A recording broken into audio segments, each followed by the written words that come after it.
नाशिक शिक्षक मतदारसंघामध्ये महायुतीला दिलासा मिळालेला आहे। नाशिक शिक्षक मतदारसंघासंदर्भातली सध्याची सर्वात महत्त्वाची बातमी समोर येते। यामध्ये महायुतीचा पेच संपला असून महायुतीला मोठा दिलासा मिळालेला आहे।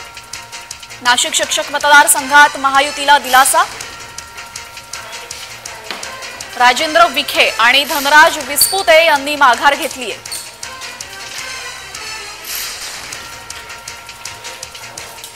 शिवसेनेच्या किशोर दराडे यांनीही माघार घेतली आहे।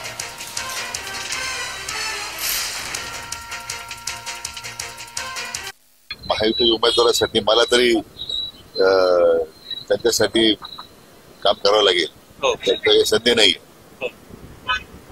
म्हणून मी आमचे बंधू राजेंद्र पाटील त्यांनी अर्ज भरला होता।